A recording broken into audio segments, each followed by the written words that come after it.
আচলতে এইটো স্বীকৃতি হয় যতীন গোস্বামীয়ে পাইছে, কিন্তু কিহৰ কাৰণে পাইছে? সত্ৰীয়া নৃত্যৰ কাৰণেহে পাইছে। গতিকে এইটো এটা ডাঙৰ স্বীকৃতি সত্ৰীয়া নৃত্যৰ ক্ষেত্ৰখনলৈ। গতিকে মই খুব সুখী এইকাৰণে, আৰু ইয়াৰ কাৰণে মই ভাৰত চৰকাৰ, বিশেষকৈ অসমৰ মুখ্যমন্ত্ৰী আৰু অসম চৰকাৰক মই নিশ্চয় ধন্যবাদ দিব লাগিব, কাৰণ অসম চৰকাৰৰ অনুমোদনৰ বাহিৰে এইটো সম্ভৱ নহয়। গতিকে সত্ৰীয়া নৃত্যৰ ক্ষেত্ৰখনলৈ এই সন্মানটো আগবঢ়োৱাৰ কাৰণে মই নিশ্চয় ধন্যবাদ দিব লাগিব তেখেতসকলক। আৰু মই ভাবোঁ যে ভৱিষ্যত প্ৰজন্মই অলপ উৎসাহিত হ'ব যে সত্ৰীয়া নৃত্য কৰিলেও এনেকুৱা সন্মান পাব পাৰি। সেইকাৰণে তেওঁলোকো উৎসাহিত হ'ব, তেওঁলোকে সাধনা কৰিবৰ কাৰণে, আগবাঢ়ি যাবৰ কাৰণে তেওঁলোকে নিশ্চয় ইয়াৰ পৰা প্ৰেৰণা পাব। এটা কথা, মোৰ এতিয়া 92 বছৰ বয়স। এতিয়া মই আৰু কিবা নতুন পৰিকল্পনা কিবা কৰিব পাৰিম বুলি মই আশা কৰিব নোৱাৰোঁ। তথাপিও কথা এটা হৈছে যে মই উঠি অহা প্ৰজন্মৰ যিখিনি সত্ৰীয়া নৃত্যৰ ক্ষেত্ৰখনত লাগি আছে, তেওঁলোকক যদি তেওঁলোকে ভাবে যে আমাক এইখিনি কথা লাগে, মই নিশ্চয় দিবলৈ আগবাঢ়ি যাম। আৰু সত্ৰীয়া নৃত্যৰ ক্ষেত্ৰখনলৈ শেষ সময়লৈকে, মৃত্যুৰ আগমুহূৰ্তলৈকে কাম কৰি যাবৰ যিটো মোৰ আশা, সেইটো যাতে পূৰণ হয়, তাৰ কাৰণে মই চেষ্টা কৰিম। আমি এখন সত্ৰত জন্ম হ'লোঁ।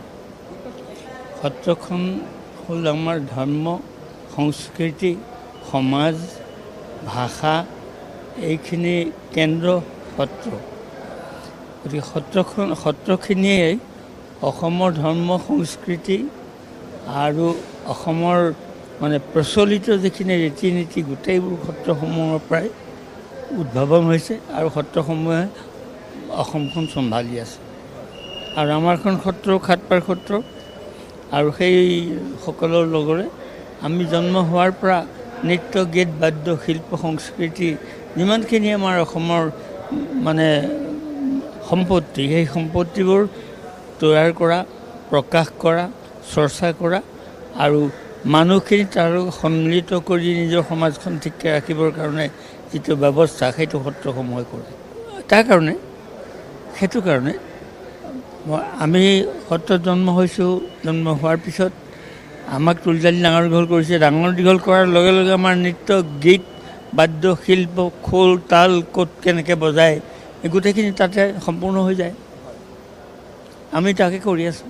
শিল্পগুৰু এৱাৰ্ড, সংগীত নাটক একাডেমি এৱাৰ্ড, আৰু এতিয়া শেহতীয়াকৈ আমাক দিছে পদ্মশ্ৰী এৱাৰ্ড। এইবোৰ চৰকাৰে দিছে, আমি বিচৰা নাই, কাকো একো বিচৰা নাই। আমি যি পাৰিছোঁ, জন্ম হৈছোঁ, পৰম্পৰাগত যিখিনি কাম কাজ আমাৰ কৰিবলগীয়া সেইখিনি আমি সুকলমে কৰিছোঁ, ৰাইজৰ লগত সম্পৰ্ক ৰক্ষা কৰি। আৰু আপোনাসকলে এইখিনি আমাক সোধক, কিবা ক'বলগীয়া আছে, কোনখিনি ক'বলগীয়া আছে, কি বিচাৰে, আমি তেতিয়াহ'লে ক'ম। আৰু তেখেতক আমি অসমবাসী, ভাৰতবাসী সকলোলৈকে আৰু আপোনাক সকলোলৈও আমাৰ অভিনন্দন জনাইছোঁ। আৰু এনেকৈয়ে যাতে আৰু যি এটা দিন তেখেতো ঠিকে থাকে, তেনেকৈ যেন আকৌ আগবাঢ়ি যাব পাৰে, আৰু সকলোকে যেন আগুৱাই লৈ যাব পাৰে, ইয়াকেই কামনা কৰিছোঁ। আৰু